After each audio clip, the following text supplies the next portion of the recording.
Saya ingin highlight kali ini ya bahwa meskipun kelihatannya sepele tapi sesungguhnya ini sangat prinsipal, yaitu bahwa ada putusan Mahkamah Agung yang telah menjadi jurisprudensi Mahkamah Agung yang mengatakan bahwa apabila seorang itu tersangka kemudian dimasukkan diajukan menjadi terdakwa di pengadilan, maka pengadilan itu, Mahkamah Agung berpendapat, kalau tersangka tersebut tidak didampingi sejak awal di penyidikan, meskipun dia didampingi di pengadilan, maka kalau dia tidak didampingi, padahal dia dituntut, disangka melakukan perbuatan yang hukumannya, ancaman hukumannya 5 tahun atau lebih, bahkan lebih daripada 15 tahun, maka putusan tersebut dia harus bebas.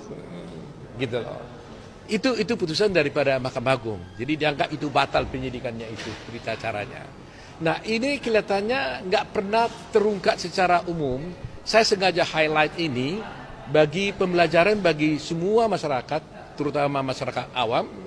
Kalau dia diperiksa di pengadilan, ya di penyidikan tanpa didampingi oleh pengacara, itu tidak bisa. Saya sebagai Ketua Umum Pradi pernah juga mendapat surat dari KPK. Karena waktu itu ada tersangka di KPK, entah kenapa mungkin dia tidak bisa menggunakan pengacara karena tidak ada uang atau karena sebab apa. Tetapi kami dimintakan dari Pradi untuk mengirim advokat untuk mendampingi tersangka itu. Kedua, saya juga pernah minta permintaan dari Kejati Balikpapan. Karena di sana ada kasus korupsi, pada waktu itu juga tidak didampingi pengacara, dia butuh advokat dan saya kirim advokat di sana. Ini membuktikan bahwa mereka sendiri, para penegak hukum itu sudah tahu bahwa itu kewajiban hukum mereka. Jadi alasan bagi penyidik yang mengatakan bahwa tidak tersedianya advokat di daerah tersebut, itu pun tidak bisa dijadikan alasan untuk tidak memberikan bantuan hukum kepada seorang tersangka. Nah, itulah sebabnya tadi di dalam permohonan kami telah kita jelaskan tentang adanya prinsip hukum. Di sana kita jelaskan ada prinsip Miranda Rules. Kalau kalian ada lihat nonton di film, kalau seorang tersangka ditangkap, maka polisi langsung mengatakan, kamu tersangka, kamu punya hak untuk diam, untuk bungkam. You have the right to be silent, katanya. Kamu punya hak untuk diam. Kamu karena apa yang kamu ucapkan dalam keteranganmu ini bisa memberatkan kamu, gitu, ya kan? Dan harus disebutkan bahwa kamu berhak untuk mendapatkan pengacara. Jadi kalau seseorang itu diperiksa tanpa menggunakan pengacara, akibat hukumnya itu adalah dia harus dibebaskan karena berita acara itu bebas. Nah, kenapa saya highlight ini?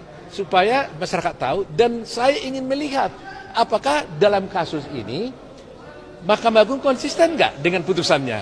Terhadap perkara-perkara yang lain, Mahkamah Agung konsisten. Kalau itu tidak didampingi pengacara, dia harus bebas. Jadi berkaca dari ini, mestinya dengan mudah kita bisa tahu sebenarnya. Kalau kita pegang ini ya sebenarnya tanpa harus mempelajari kasus apakah saksi, apakah novum dan sebagainya, dia sudah harus bebas. Sudah selesai.